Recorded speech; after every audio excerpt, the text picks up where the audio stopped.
This is the Mojo story, and I'm Barkha Dutt. Are there two Indias, or is there really only one new India? A country with a terribly thin skin and a country where the mob calls the shots. To me, it seems there is increasingly only one new India. Let's take a look at our focus on the broadcast today. We're looking at the furor created by stand up comedian Veer Das's video that was a shout out to what he called the duality, the contradictions, the many paradoxes of a country that he loves. Veer Das was performing at the Kennedy Center in the United States of America. He made several illustrations of what he saw as this dualism, including a country that worships women by day and gang rapes them by night. The backlash from the right wing has been ferocious, compelling Veer Das to issue a clarification.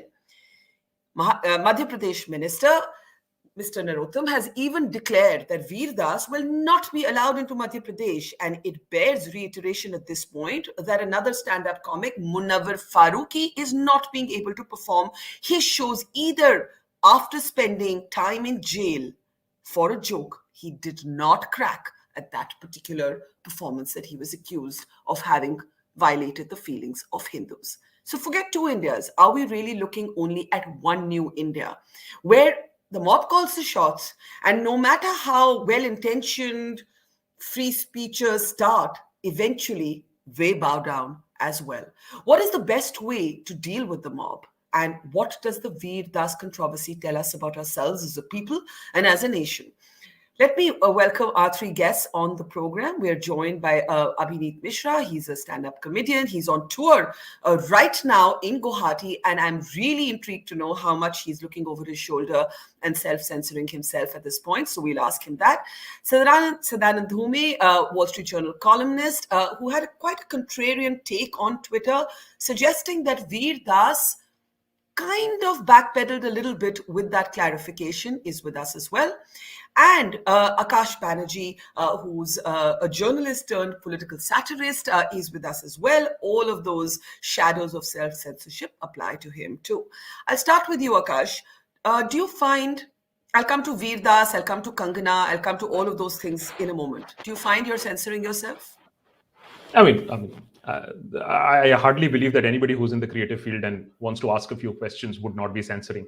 The answer is a unanimous, unapologetic yes, because one has to survive, one has a family. So there is a huge amount of self-censorship that is going on at this point of time. What is the fear? Is the fear of, the headache of a legal case? Is it the fear that there'll be horrible, vicious, toxic trolling? Or is it actually a life and death thing? What form or shape has this fear taken? So, Barkha, as you know, you and I have seen the kind of trolling that happens on Twitter, and actually it works. There are so many people that we know of who would not even take that headache. Then there are thick nuts like you, like me, like other people who don't have thick a problem nuts. with. I like this phrase, thick nuts. I like to see myself as a thick nut. Yeah. They don't have a problem as far as that is concerned, and that is unfortunately, Barkha, where it takes a much more sinister turn. So you will have a person gently placing his hand on your shoulder, gently advising you that, why do you want to do this? Let's not do this. Why do you want to get into trouble? And then you know what is happening. You see, the whole Munawar thing, and I always say that, dude, it's not about a particular religion or a particular person. It is a trend that once starts will start applying. Look how quickly it went from Munawar to Veer Das, one of the best known comedians that India has. Agree, disagree with him, but he is the one who started off the whole stand-up scene. Today, he will not be able to perform in Madhya Pradesh, maybe in a few other states as well. And this is a guy who would have made that statement knowing fully well, Barkha, let's not fool ourselves. He is a very experienced stand-up guy. He knew exactly what he was saying, and he would have known of the repercussions, maybe not as much. But then he has seen everything. He has numerous FIRs against him also. Yet he said it, took a stand, and now he's facing the music. Yeah. Here's the operative part. You said he took a stand. And before I come to Abhineet, Sadanand, you feel he's wavered somewhat on his stand by issuing that clarification. And I saw your tweet, which basically said that if you're going to say somewhat of outrageous, provocative things, which is actually central to the skill of satire and comedy, then you stick with it. Why do you issue clarifications? Do you think that, sitting in Washington where you are, you're being a little simple-minded? Veerdas has to come back to India and live here, work here. Well, I mean, Barkha, obviously, I don't think I'm being simple-minded. You may think I'm being simple-minded, but obviously, I'm not going to think that about myself. But on Look, reflection, we say things and then we reflect more, and then we say, okay, maybe I didn't fully think it through. Look, the bottom line is that the most important thing is that obviously I stand by his right to free speech. I think people should have the right to say whatever they like, and if they want to offend people, that's fine too. So, right? So there's no disagreement on that portion. I do think, though, that those of us who use words professionally, and then we use words for a living, whether we're stand-up comedians or whether we're journalists or we're other people in the public sphere, we normally weigh our words. And part of the art of doing what you do is that you kind of know how far you're trying to push it. And so I agree with Akash that he knew exactly how far he was pushing it. And to me, in fact, it felt like he felt that, there was sort of almost like two Veerdases, that in Washington, he really is pushing the envelope and saying things that are, quite, that he may not have dared say, for example, in Madhya Pradesh. And then when people start getting mad, he started dialing it back and saying, yeah, I'm a great super patriot too. And I'm just like that. The second part is unnecessary. Do I still support his right to say whatever he said in his set? Yes. I wasn't particularly outraged. I wasn't actually particularly amused either. To me, it was just sort of like, yeah, okay, whatever. But but once you make a stand, I think particularly if you're professional and you're experienced, then I think you just let the chips fall. You don't sort of go out there to be this brave truth teller and then turn around and say, well, actually, that was just a that was my point, and that's a minor footnote. But can you hold on? Can you hold on to that thought? I'm actually intrigued by this idea of two Veerdases, right? It's not just two Indias that he's calling out to. That there is a Veerdas that he can be in Washington, and there's a Veerdas that he needs to be in Bhopal. Abhineet, does that happen? Does that happen? Is it natural? Do you find कि आप गुवाहाटी में कुछ बोलते हैं, दिल्ली में कुछ बोलते हैं, और आप लंदन जाएंगे तो आप कुछ और बोलेंगे? So I think, Barkha, that sense of contextualization is starting to happen a lot with stand-up comedians, and I agree with Akash when he says that we all have livelihoods to look after, and which is where what Veer has done in this last bit of his is exceptional, because he absolutely was aware of what he's putting on the line, right? I mean, there's a huge career today, one state minister, and I find it appalling. I think there are multiple issues that politicians can look at, but all that they look at is the content of a stand-up comic.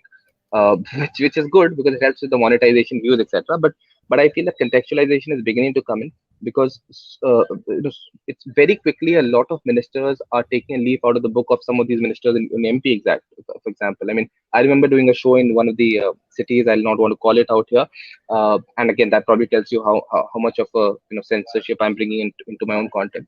And the next day, I get a call from the cyber cell of that state police, which says कि आपके ऊपर उआपा हो सकता है. And it took me 15 minutes to understand UAPA kya hota hai, but the point What is UAPA? when I figured What is UAPA? UAPA. Oh, UAPA, the anti-terror law. I was thinking SIAPA, like a nuisance. You actually mean that after a show, the local police or the tech team of the local police told you that you could be slapped with the UAPA, which is our anti-terror law, for a joke. Absolutely. So it was So I think UAPA or UAPA or UAPA is the SIAPA post 2014 in this country, and I think censorship बहुत तरीके से लोग कर रहे हैं. Although to be fair, the UAPA is a gift of the Congress. I just want to remind us all that. But it is. I think. But the only point is, I think for us to escape the wrath of legalized structures like ministers who can actually twist the law and and make our lives miserable. The only way to escape that is probably to change our names into Komal Sharma, because that would actually ensure that we go into hiding and never get discovered. But I think uske alawa contextualization is important, and there's no other way to survive. But when you hear Sadanand say, because you say that Veer he took an exceptionally brave risk. He knew what he was putting on the line. When you hear Sadanand argue that, फिर वो clarification क्यों दिया? What do you say to that, Abhineet? So I think there is a certain level of inference drawing that people do from the kind of work that artists create, and he wanted to simplify that for the mass consumer, right? And in my view, that clarification was not so much to say, okay, now my life might be miserable, let me try and sort of regulate that, the kind of damage that could happen in India. I think he brought about the realization that at the base of it, right, I was still trying to represent a very proud people, a very proud country, and I wanted to portray the two pieces. Honestly, I did not find anything of any nature that suggested to me that he was backtracking or trying to regulate or calibrate his piece there. He was only putting it out that, I am as patriotic as a citizen of this country when I put out the realities of the country, as you are when you are sitting at 2 a.m. in the night and tweeting about Wagya, etc., etc. You know what I mean, right? So Yeah. But censorship. and actually I understand this because it's something, that old chestnut कि आप देश से बाहर जाएंगे तो आप देश के बारे में कुछ मत बोलिए. This is something that, for example, American politicians, Sadanand, do follow to the T. I remember Obama coming to India and not wanting to take questions, for example, about Trump. It has less and less meaning in an increasingly globalized world where we consume content online. But this particular sensitivity that a certain section of Indians seem to have developed about desh ke bahar kyun bola, how do you see this, Sadanand? So, I mean, you're right that in the US there used to be this famous credo, which is that politics stops at the water's edge, and that outside of the US it doesn't matter whether you're a Republican or a Democrat, you leave all that stuff indoors. I think that's something that applies or should apply to politicians. I don't think it should apply to writers, thinkers, journalists, stand-up comics. I think that we are not necessarily, and that's one of the things that struck me by the clarification. I don't think that, I think there should be a sort of kind of universality. And it's great that Veerdas wants to tell everybody that he's super patriotic. I think that's excellent. But I think it should also not be a problem if someone is in stand-up who is not particularly patriotic or who is skeptical about their country and chooses to be skeptical about that on a stage in London or New York or Washington or wherever, right? And obviously there'll be blowback, and then you should accept the blowback if that's where you're coming from. But I don't think that we should apply the rules that we apply to politicians to people who are in the creative industries. So that's an interesting thought. Do we ever really shed our national identity? Clearly, Veer Das doesn't believe he did, even when he was calling out that dualism. He spoke very much as an emotional Indian. At least that's what I felt when I heard that video. But Akash, before I come to you, it would be okay if these were just mobs online. As you said, some of us are thick nuts. But when you actually have a state minister declaring officially that a comedian by name will now not be allowed to perform in this state, you realize that what you're actually dealing with is the capacity of state institutions to stop your livelihood. That is actually what is at risk here. This is what the Madhya Pradesh minister had to say about barring Veer Das from performing in his state. कुछ विदूषक लोग इस तरह के हैं जो भारत को बदनाम करने की कोशिश करते हैं, और कुछ इनके समर्थक हैं, जैसे इनका समर्थन कपिल सिब्बल जी और दूसरे कांग्रेस के लोगों ने किया है। जहां भी भारत की बात बदनाम होने की आए, एक राहुल गांधी हैं जो विदेशों में जाके भारत को बदनाम करते हैं, एक कमलनाथ जी हैं जो महान भारत को बदनाम भारत की बात करते हैं। मैं इस तरह के जो लोग हैं, और ये जो मैं तो विदूषक ही कहूंगा इसको, इसके मध्य प्रदेश में कार्यक्रम ही ना होने दें हम, जब तक ये खेद व्यक्त नहीं करें, तब इस पर विचार करें। And khed vyakt karna, which is Hindi for expressing a regret, is, by the way, not enough, because Munawwar Faruqi did that. He did it at length. He said, I'm sorry if I'm offended anyone. He told me that he stopped making or including jokes about any faith, including his own now, in his stand-up comics. So expressing regret is also obviously not enough. But I'm going to flip this now and say, Kangana Ranaut, who calls Veer Das an illustration of soft terrorism, found herself at the receiving end also of potential criminal complaints after she suggested at a Times Now conclave, the channel known for its so-called super patriotism, that India had only gained Azadi in 2014. Usse pehle to bheek thi. It was just begging for it. Now, does Kangana Ranaut prove to be the ultimate litmus test, Akash, for liberals? Or have we now reached these two Indias which are so divided that there is no consistent principle that we are able to apply because we are just so sharply divided now. Barkha, just 2 points before I answer this, because it's important to set the record straight. Due respect to Sadanand, but there is a divorcement from the harsh realities that one has to survive here. A telephone call here, a tap there, looking over the shoulder. So even if tomorrow Veer Das comes out and apologizes, I will not hold him in any lesser regard, because I know that he has a career ahead of him, and it is very easy to disrupt careers. It doesn't happen in America, but here you have a Prakash Jha whose set is assaulted, people are beaten up. It's as easy as that. In America, if there had been a minister who would have said, this comedian is not going to perform on my state, it's an extrajudicial statement.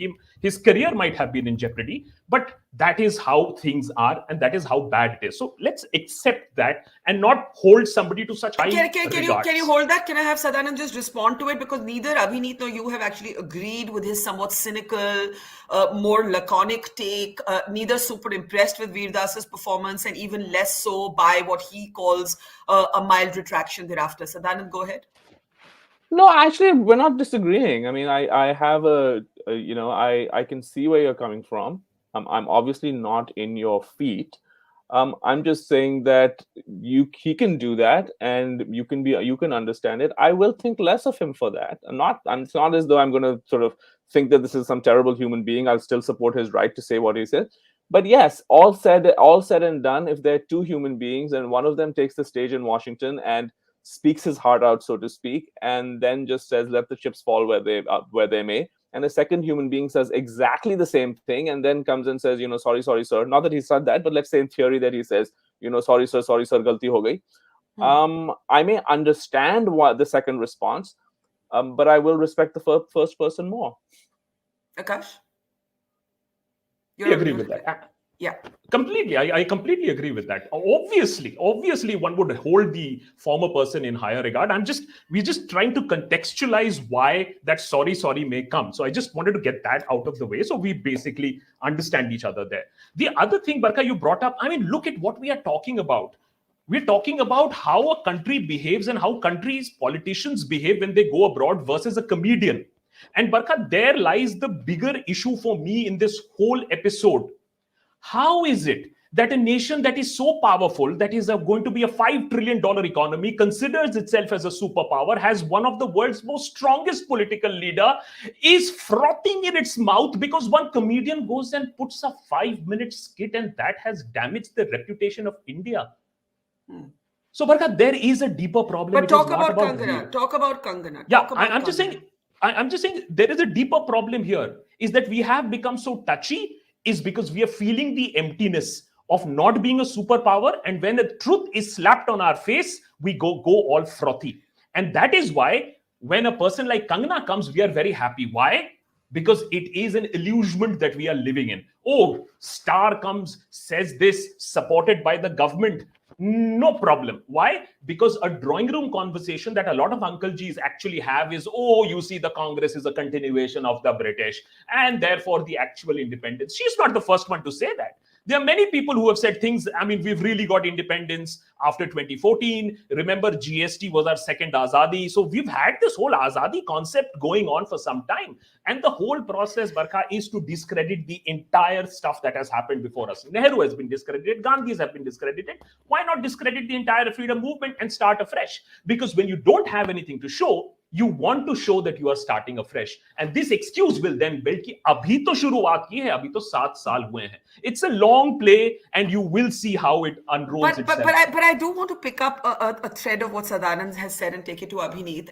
Sometimes I find myself thinking when I watch, let's say, Fab India, Cave in 24 hours, pull its ad. What was it? Jashne Rivaj or Rivaz. I see them, there it is, withdraw this. Right? Withdraw this ad. I see Shah Rukh Khan go silent, and liberals foist a great romantic message there that, see, he never got fully co-opted. I see a Tanishq pull its ad. Are we obliged to stick our necks out and stand up for people, for corporations, for entities who refuse to stand up for themselves. Abhineet, this is a question for you. I agree with both of you कि कहना आसान है, करना मुश्किल है. Hmm. We all live it to varying degrees every single day of our lives, right? But we do live it. We do live it. Absolutely. And therefore, Abs- it is extremely difficult, especially when you see people with great wealth, great influence, great access to a battery of lawyers. If they also don't, are we obliged to stand up for their freedoms? so two parts to it, Barkha. I mean, I don't agree with the absolute equation that you're bringing about between two Indias. In my mind, there is one India dominating the other India. I'll give you an example. If Kangana was Munawar and Munawar was Kangana, uh, I don't think the Z plus security for him entering a state would have happened. Veerdas is getting threatened. Munawar is threatened to perform in a certain state. What Kangana received was a Z plus security to enter that state, right? Clearly, the treatment is different. Uh, Yeah. the Bheek comment. Now imagine a stand-up comedian doing a live show and saying that our freedom fighters got us the freedom, which is a sort of a sort of Bheek. Now imagine that clip going viral, and imagine the damage that the comedian would suffer, the comedy studio would suffer, and everyone around the comedian would suffer.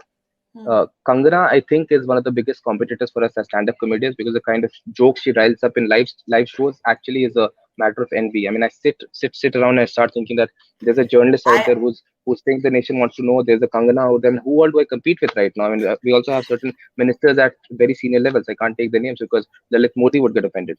But the point is this. I mean, I always say that truth is the biggest sort of source of insecurity for anyone in the creative arts in India. Absolutely. And my point is this. I mean, how on earth are we trying to equate the two Indias? I think the only point where I'll disagree with Veer, okay, and I must tell you that as a stand-up comedian, I've often looked at Veer to represent a bigger version of the art that he has pioneered in the country.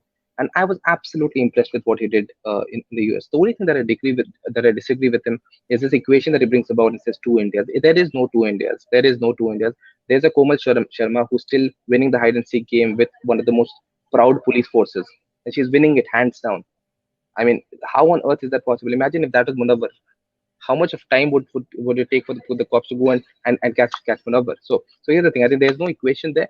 Do we need to stand up for people who with influence and power when they aren't? I think, to tell you the truth, I think all folks, the right thinking folks, are slightly getting tired right now because the institutionalization of the kind of mob mentality that's happening in this country, that is not making it a fair play for anyone, right? And there's only a certain amount of fight that we can put in for folks out there.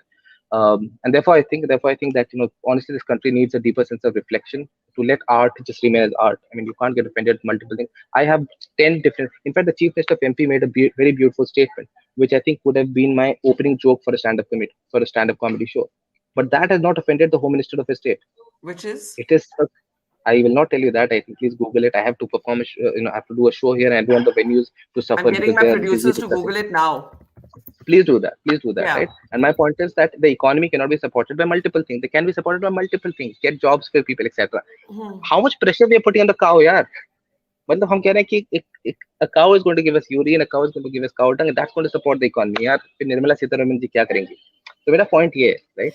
That start taking serious matters and let पर jokes be jokes. पर आपने जो एक बहुत serious चीज कही, that phrase stays with me, the institutionalization of the mob. That's It is. actually what we're looking at. So Sadanand, have all the old rules actually collapsed? And I ask this because when there was this very high voltage battle, let's say between the Shah Rukh Khan, Aryan Khan case and a minister of the Maharashtra government, a lot of people were initially discomforted by Nawab Malik every day saying Sameer Wankate is actually a Muslim, इन्होंने झूठ बोला है, this is his first wife. I mean, we were seeing that kind of tabloid politics play out in India that we're actually not accustomed to. And the counter that you hear is the old rules don't apply. You can only compete with these rules of the mob using rules of the mob. But I actually don't think I think some of this stuff is, let's not exaggerate how good it was in the old days. I think some of this stuff is that, we have to accept the fact that by and large, we're a thin-skinned society. We tend to get upset about all kinds of things. I remember many years ago, I was working in television in India, and someone said something about Gandhi, and all of Parliament was in an uproar, right? It's not as though we've all had this ability to say, hey, well, you have an I mean, interesting point of view there, let's when discuss the it. Congress We've was in power, always I just remembered that the Parliament unanimously sent, a cartoonist to jail. So this has happened. But we've go ahead. always Yeah. had this thin-skinned aspect has always been there. The illiberality in many of the laws has always been there. So I don't think that we've moved from some golden era of free speech to this sudden new place where everybody is scared. I do think, however, that what we're seeing is a kind of lumpenization, right? And the Munawar Faruqi case is probably the classic example of that, where there's absolutely no sense of basic natural justice. The guy didn't even start his set. Things are disrupted. He ends up in jail, and he ends up languishing there for a long time. So it's this sort of, I mean, it's this that's more worrisome to me.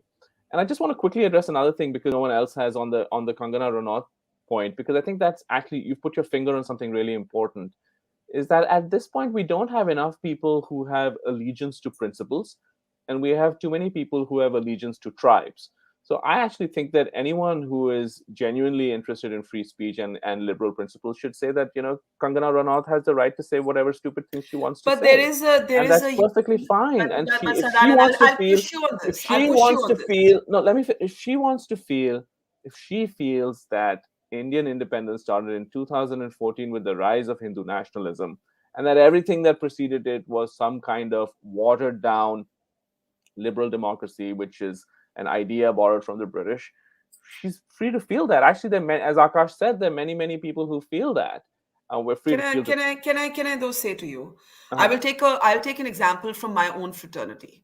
When we look at a television host like Arnab Goswami, who spent years of his prime time devoted to maligning other journalists and calling for them to be sent to jail. I was among those. Declaring us anti-national, saying people like this should be arrested, they have no place, out there doing what they're doing, and all kinds of other completely slanderous, defamatory sort of accusations.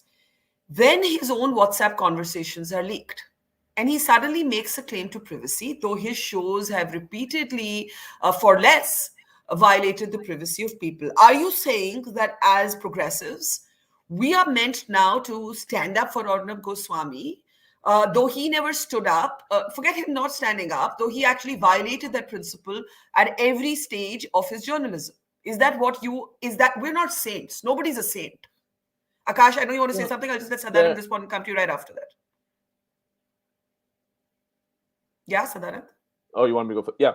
Yeah. So look, I think this is operating at two different levels. One is a very human level. When someone does nasty things and they get payback, it's very human for all of us to say, good, serves you right. Right. And we all feel that, and those are human emotions, and I think it's perfectly fine. Right. And in fact, there's research in psychology that shows that one of the most satisfying things for humans is to watch a video where a person basically is, maybe is bullying a weaker person, and then someone else comes around and beats up the bully. It's just very satisfying. So I don't grudge anyone feeling that sense of satisfaction. But I think that in the public sphere, when we're discussing these things, we have to detach the personalities from the principles. And the principles here, whether it's Kangana, the principle here is: do you have the right to have a contrarian or even shocking political opinion? I think not a very smart one, but do you have that right? I think you do. And if the principle we were talking about is, should the government leak WhatsApp messages, then I think Arnab Goswami does deserve that defense. The government should Okay. not be leaking WhatsApp messages. Akash? Okay, strong views on this one, Barkha. Just hear me out on this.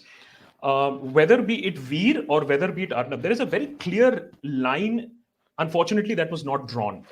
Today, Veer dares to do something, and we all agree that he knew what he's doing. It was not a mistake, slip, oops. He knew. The question is, if people are not going to stand up, debate, discuss, support, and some amount of support is coming here, then tomorrow no comedian is even going to even touch on issues. They will only do uncle, auntie, girlfriend, boyfriend jokes and those toilet humors, and we will be happy with the sad state of stand-up, which is already anyway so censored. It will get worse. That is the line being drawn. To answer the Arnab point, Barkha, at that point of time, and I hold you guilty, and I hold a lot of other people guilty, had it been that the right-thinking people, the progressives, had cumulatively come and slammed him, exposed him. At that point of time, again, he has his right of freedom, speech, you have yours. But what happened is, and what is continuously happening is, people are being allowed to say all sorts of shit. And when the right thinking people are saying, no, but we will not go down to that level. That is why I'm reacting, and I was raising my hands when you brought in Nawab Malik. Yeah. Barkha, very, very important lesson for the opposition, whether be it Nawab Malik or whether be it BV Srinivas. All the time we hear the opposition crying, oh, there is no space for us. Nobody's listening to us. But BV Srinivas goes ahead and distributes oxygen cylinders. And I have some of the most wafadar anchors saying, salute BV Srinivas on show. Maybe he got them a cylinder or maybe whatever. Yeah, he did get cylinders for many on the right wing. Right. Nawab Malik has completely rewritten the rules. But what is wrong that he has done? He has completely come apart and ripped somebody who was trying to do something very unethical. I'm not using the word illegal, but definitely some rather unethical things were going on. And he is answered in the same coin. So Barkha, whether be it Veer, whether be it Nawab Malik and politics, unless and until the right kind of people, the proper people, the progressives, the global Indians stand up and say enough, and they raise their voice, you will have more of this, and more states will start banning Veer, and you will have more anchors like Arnab, by the way, which is already happening. We see a new anchor being born, clones being born every other day. Unless, and you know what? It's the online and digital media that is slamming them. So they're going ahead and doing content strikes. Why are they doing content strikes? It's because they are worried that the web is exposing them more than their mainstream counterparts. And I hope that this expose starts. They have their right, we have our rights. Yeah. Let me bring in Abhineet there, because you said that there are no two Indias. There is just one dominant India, and the rules for that dominant India are very clear. But I think Akash has a point, and I think for too long, this so-called other India that feels it doesn't have space today, that looks the other way or goes silent or gingerly says, we're not going to go down to that level, or we're not going to get our hands dirty, or hum unki jaise nahi hai. In some ways, either people are trying to be paler versions of what they oppose, or they're closing their eyes and pretending that they don't exist. Does that option, does that luxury even exist anymore? Abhineet? See, that luxury doesn't exist, Barkha. But I think the awareness of the reality that the rules of fair play don't exist, that awareness stays, right? And therefore, one realizes that irrespective of what level you go down to, you'll not be able to compete with a thought, an ideology which is backed by government support. And I'm reiterating this point very, very strongly.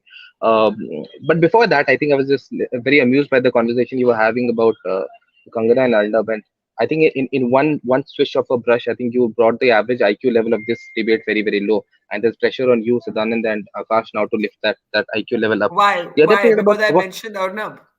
Yeah, I mean, क्या मतलब दफन हो गया IQ level इस conversation का. But मैं कह रहा हूँ कि यार, my point is this, right? I mean, I think people should be okay with leaking WhatsApp messages, because how else will journalists on prime times of times now, survive otherwise? Otherwise their career will be like, I'm a bounce, right? So वो problem हो जाएगा. So, but the bottom line is this. I think for me, the focus is that this is not a fair play any longer, right? If it was Twitter, and it was like an army of 50% with a certain ideology and 50% of certain ideology fighting, it's a fair play, right? But this is 50% legitimized by the spare school of thought. I'm again saying this. Kangana Ranaut says freedom हमें भीख में मिली है. ये कोई भी comedian with a leftist ideology कह के देख ले, स्टूडियो बंद हो जाएगा, comedian बंद हो जाएगा, उसके घर के तस्वीरें WhatsApp पे circulate कर दी होंगी, and उनको कहा जाएगा we have reached this close. It won't take us much longer for us to reach your home. To which my mother would say कि बैंगलोर में हमारा घर है और बैंगलोर ट्रैफिक है तो फंस सकते हो, right? But उतना ही हमारा डिफेंस रह गया. बस इतना ही है. So that's the conversation. Yeah. I'm glad you haven't lost your sense of humor, by the way, Abhineet. You have made us laugh a few times in this conversation. So humor is still alive. Okay, I need to take last comments. We've been talking a while. Sadanand, does the quality of the... Okay, I have to say that at one basic level, as someone who studied abroad as a child and went back to grad school, there was a certain kind of prickliness I used to feel about Western stereotypes about my country. I don't think any of us are immune to that broad brush. So the sentence of Veer that has got most pounced upon is we worship women by day and we gang rape them by night. The Americans, by the way, have issued a new travel advisory vis-a-vis the safety of women, just as this has happened almost kind of, there it is, vindicating Veer Das's point. Even though, of course, now the debate has become about the reported percentage of rapes in America, which is higher than in India, etc. So the conversation has gone in a completely different direction. Do you think any of that is relevant? The truth quotient of what Veer said. I mean, I'm probably on a sort of extreme outlier on this question. I don't think that people should. I recognize that it happens, and I respect the reason for which it happens. But I don't think that people who are in the business of any kind of analysis should be tailoring what they say to their audience. I mean, you tailor it to the extent that you want to be comprehensible. But does it matter whether Veer was right or wrong? That's my point. Well, I don't know actually the answer to that question. I don't. Right or wrong in this case is subjective, right? He's making a very sort of subjective take. He has a subjective take on what is going on in India. I happen to be sympathetic to much of that take. But the larger point is that I don't think that he should be told that, you don't say this because he's. I mean, I watched that Akash had made a nice video about this, and I think he put his finger on the issue where a lot of people were offended because he said this in Washington, and that's something that we didn't actually get to. But I would sum up. I did start by asking that old American rule that that you don't damn your country outside the borders. I would sum up with saying that he's absolutely right. I think that what's happened is that India has reached a point where people really desperately want India to be seen as some kind of rising superpower which is a competitor to China and all of those things. And when someone actually comes on stage and says that, well, actually the reality is often much more sordid, people start freaking out. They can't deal with that. And so to that extent, I think, going out there and speaking what you see as the truth everywhere, fearlessly on a stage in Washington or on the Washington Post or wherever, I think that's a service to the country. So I certainly, that's where I come down. I mean, I have to say that I get this a lot since you mentioned the Washington Post, where I write a column. And every time I say something critical, I'm told, why do you have to go and demean your country on a foreign stage? So we all actually get this. And this takes me back, Abhineet, to where we started, that when you see companies like Dabur, which withdrew its Karwa Chauth ad, Sabyasachi, Fab India, I mean, I can go on. The list is endless, right? The list is endless of the number of ads and campaigns that have been withdrawn by really giant entities that have the kind of access to resources that none of the four people, and the three of us who live and work in India have. So why should we feel sorry for these guys? You don't necessarily feel sorry for. I think the delineation that we need to draw here is there's an individual and there's an organization. An organization will have people sometimes at retailer stores, etc. Now, a lot of those cases, right, that the threats came, the threats were actually received, right? People who face the brunt were folks who were at the retailer stores in tier 2, tier 3 cities, right? So irrespective of how powerful organization or brands are, right, as far as their ratings are concerned, it is the people at the end who suffer, and that makes a lot of organizations take back statements that they in an ideal world would not have taken back. And I'll just close with this one point, Barkha. I think that it is the complete confidence deficit, right, in the legal system protecting their people for an ad that somebody in an AC studio would have thought of, right? Right, wrong, let's not get into that, right? It is the abject deficit of confidence in the cops or in the system there to protect those people who have absolutely no business. They didn't create the ad, they just work in a company that put out that ad, right? So it is a deficit sometimes that, and again, it draws from the whole institutionalization of it on the other end and making it an unfair play game. And therefore, I don't believe I have all the sympathies for organizations pulling it back. I see more and more of that happening. In fact, I see a lot of them actually cutting out such ideas in the boardroom fully. I don't see a lot of those ideas even flowing out. That's really it. I think there's death at inception. I think that is the culture that we now live in for the most part. Akash, last thoughts, 2 Indias or 1 new India? And again, to Sadanand's point, which I think is an important point, that we must be wary of romanticizing our imagined old India. You're on mute, Akash. So, Barkha, there are two Indias, but as very rightly pointed, there is one India that has completely overtaken the other India with institutional support. I think there is no debate. The whole point is that can or should the old India, the India that was conceived, the India that is progressive, liberal, superpower, should be talked about, should be defended. Today, you have a Gurudwara that is being opened up for Friday prayers. That is an India worth fighting. That is the other India that we all want. So Yeah. I completely agree that there is one India that is overbearing and there is no locus legal standi. We will be crushed in a moment's notice. So I will apologize if push comes to shove. I will apologize. I'm making it very clear. I have made it myself very clear. Just to point out and carry on what Sadanand was saying, Barkha, there is a deeper point to this. Why the outrage? Let's take away the minister. I did an episode on this. We have thousands of comments. Why the outrage? Remove the government from this for a second. The outrage is this, and I was reading the comments. There are about 5,000-6,000 comments right now. It's frothing, it's indignation, it's feeling of insult. Why? Barkha, if we were a superpower today, if we were a $5 trillion economy today, if we were beating China in per capita income today, it wouldn't have mattered a bit about what Veer Das had said. Why is it pricking us so bad? So you're saying this is classic, that kind of pseudo machismo as applied to a nation, where basically it's inadequacy. You're saying it's coming from a sense of inadequacy. I'm telling you, it's not about religion. He hit us worse. He's hit at the pehchan, at the ego, at the identity of us being Vishwa Gurus, and here you are mocking us. We were supposed to be Vishwa Gurus. We are supposed to be world beaters, and then you are saying. But ek baat bataye, we didn't discuss this. The number of million times the video has now been watched, right? I think Abhineet, you had the figures of 7 million on Instagram, almost 3 million on YouTube. Does this? Some might say this reinforces the fact that actually there's a little bit of lie low for a bit, but no real harm to Veer. Or do you think what's happened to Munawwar reminds you that the real harm will come? Which one is it? Okay, Barkha, very quickly. I'm very, very happy that this has generated a debate. Just see the kind of traction this two Indias is having. People are realizing, yes, there is a suppressed India that used to be balanced, that used to have the force of law, and that has completely got subjugated, and people are identifying themselves with that. Some are joking about it, some are talking about it, but at least there is a conversation that is happening, which is much better than having a conversation about 1947 mein bheek mili thi ya nahi. So to raise the standard of national debate, as was being pointed out on this debate, to raise the standard of national debate, I think it's a good debate to have.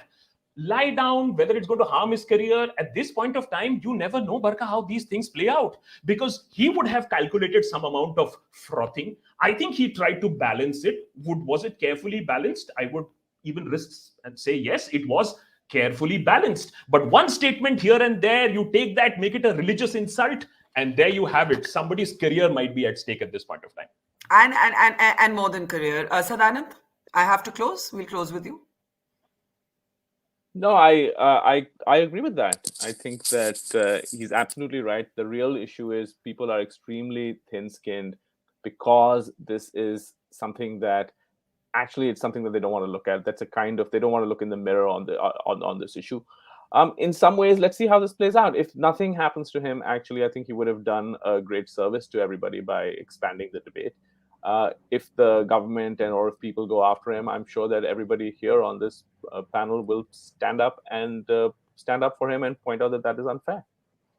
Yeah, but what it does do, and I think as Abhineet and Akash have said, is that the next time, it's what I call death at inception. The next time you're writing your column, the next time you're scripting your evening show, the next time you're performing on stage, as Abhineet is about to, you're going to say nothing if nothing is worth that headache, that threat, that vulnerability. There will still be the outliers who will fight on, but it's it's not the romance of the old India. Free speech was never valued in this country, but it is that increasing cynicism about the failure of the institution to protect you swiftly enough that I think that the deepest sense of fear comes from. And to that extent, there seems to be an emerging new India. We haven't discussed enough the role that social media actually plays in this, the sense of a virtual lynch mob, but that's a key part of it as well that may explain the difference between the old India and the new India, and also the lumpenization of institutions that was spoken about. Thank you. This has been a fascinating, if depressing,